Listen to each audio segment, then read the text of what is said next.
I'll have a go at that. So off I went to Africa. And as far as tuition's concerned, I never really had any more tuition after that, until I met a guy years later in Johannesburg. Because I left here and I went to Rhodesia, as it was at the time, which is now Zimbabwe. Uh-huh. And then after a while there, in 1977, things were getting kind of rough there. I left, I went down to stay in Johannesburg in South Africa. And I met a guy called John Farmer, who you could say changed my life as far as piping is concerned. Because John wasn't a great player, but he'd been a great student of pipes, and he knew a great deal about it, you know. And he kind of took me under his wing, and he sorted what he considered was a few things out, and he's got me started in Pipers'Persuasion. So that was me. I never really played Pipers'Persuasion till I was, never played a creel note till I was 25, 26. Uh-huh. And that was the ball rolling. Then once the Pipers'Persuasion bite bugs, you know, once the bug bites you, you're hooked. So I was well into it for a while. And then I had the misfortune to get shot. I get shot through the shoulder, and we'll not go into the circumstances, just a stupid boy being in the wrong place at the wrong time. So that put my shoulder out of commission for a long time, which it still is out of commission. I don't have a joint in there anymore. What shoulder is it?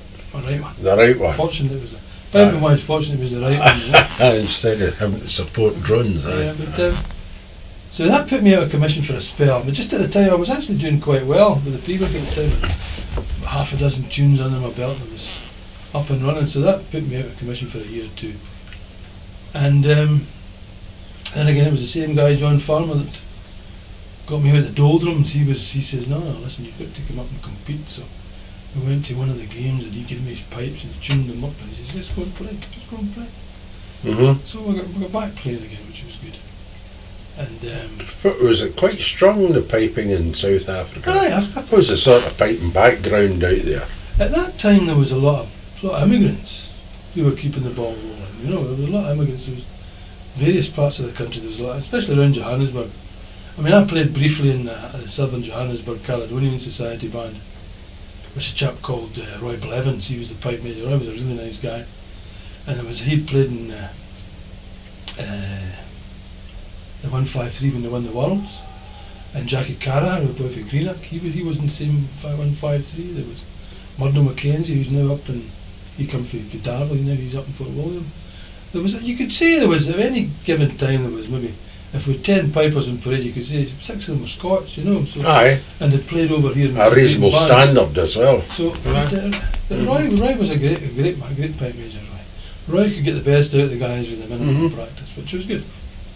But I'll say, in South Africa, generally speaking, I met a fella called Chris Mullender, Chris was the most enthusiastic guy I'd ever met about pipe. Most enthusiastic. He'd just been over here for 6 months. He did 6 months with Duncan Johnson in Glasgow. And he was back in South Africa, and he started the Pipers Training Centre South Africa. Then he would take on the pipe major's job at the South African Irish Regiment. So I went and played in his band, the South African Irish Regiment, you know, the saffron kilt and etc. And Chris is a great way, just so enthusiastic a guy. Aye. And he was the first guy I ever came across who actually opened the piping training centre in South Africa, and that was all he did, taught piping. And right. So pipes and reeds and various things. And to this day, Chris is my best pal, you know, he's a really good guy. And he came up with he taught me a few tricks that I didn't know. So up until that stage, I had a few people had showed me various things, you know, but I'd never really had a guru. How many years was that through up to that point? Up till I get shot. That was about 5 years. Aye. And what kind of pipes were you playing? I was playing an old set of Henderson bagpipes. I remember when I was a boy, my mother took me up to Glasgow, and my mother was not one for going very many places, but she took me up to Glasgow, and we got under the umbrella and we took a bus out to Bishop Briggs, and John Weatherson was the main man out there. And John's a nice guy. He was very pleasant man.